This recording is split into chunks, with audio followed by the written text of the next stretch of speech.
नादान संधान का अभ्यास करते थे, नाद का ध्यान करते थे, मतलब शब्द ध्यान करते थे। सब जगह इसी नाद का ध्यान करने से, शब्द ध्यान करने से साधक को आत्मदृष्टि की प्राप्ति होती है, अपनी पहचान होती है, परमात्मा की पहचान होती है। अब देख लीजिए, काग काग के शरीर में रह करके, कौवा के शरीर में रह करके ईश्वर की उपासना की है। सब जगह अपने अनुभव की बात हो रहे, काग सुनी महाराज पक्षीराज गुरु जी को निज अनुभव अब कहूं खगेसा, बिनु हरि भजन न जाहि कलेसा। ये पक्षीराज गुरु जी, मैं भजन किया हूँ, ऐसा सुख पाया हूँ, ऐसा सुख पाया कहने से बाहर कह नहीं सकता हूँ। ऐसा सुख हमको मिला है और ऐसा सुख हमको कभी भी किसी भी उपाय को करने से नहीं मिला।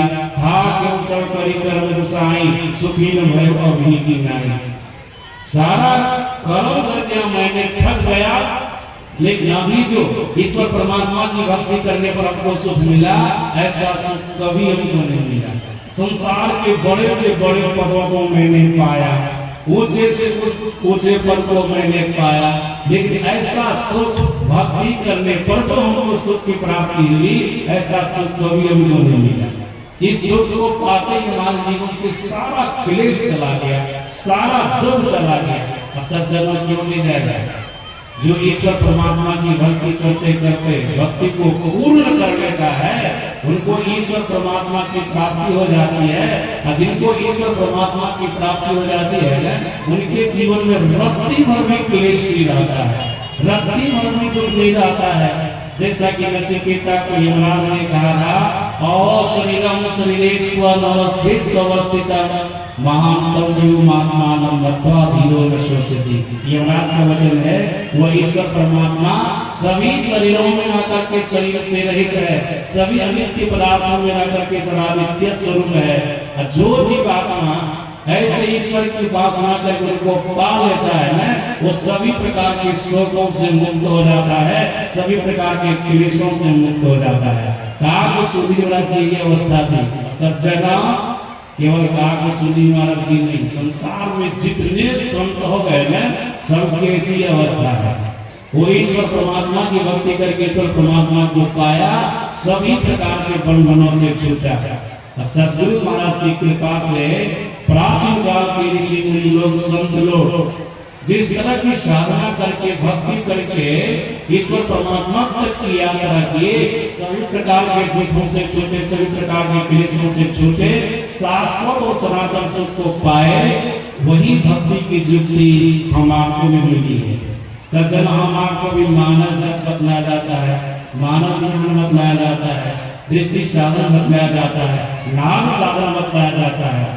जब वेद को पढ़ेंगे, उपनिषदों गीता रामायण को पढ़ेंगे, तो आपको पता चल जाएगा हर जगह ही साधन की विधि है, भक्ति की विधि है, जिससे ईश्वर परमात्मा की प्राप्ति होती है। सदगुरु महाराज ने ही बतलाने की कृपा की है, हम आपको ये युक्ति मिली है, हम आप ईश्वर परमात्मा की उपासना करें, शाश्वत और सनातन सुख को पालें। और याद रखिएगा, महर्षि संतरी परमहंस महाराज ने करने की कृपा की है, इनका तो मैं नाम ले लिया।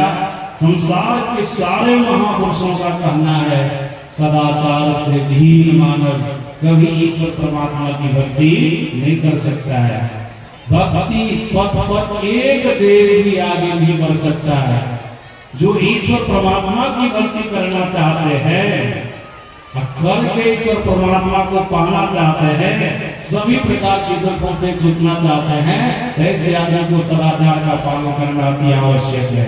सदाचार का पालन मतलब झूठ, चोरी, नशा, हिंसा और व्यभिचार, पंच पापों का परित्याग करना होगा। महर्षि संतरी परमहंस महाराज कहते हैं, सदाचार के आधारशिला पर भक्ति का भव्य भवन बनता है। सज्जन, जब तक सदाचारी नहीं बनेंगे, आपके जीवन में भक्ति का भव्य भवन नहीं बन सकता है। जिस भवन में प्रवेश करने वाले साधक इस लोक में भी सुख को भोगता है, परलोक में भी सुख को भोगता है। इसलिए दोनों लोकों में सुख से रहने के लिए ईश्वर परमात्मा की भक्ति करें, भक्ति करने के लिए सदाचार का पालन करें। कुछ भगवानों के बीच में विराजमान है, तब थोड़ा ज्यादा बोलिए, बोलिए प्रेम से श्री सदगुरु महाराज।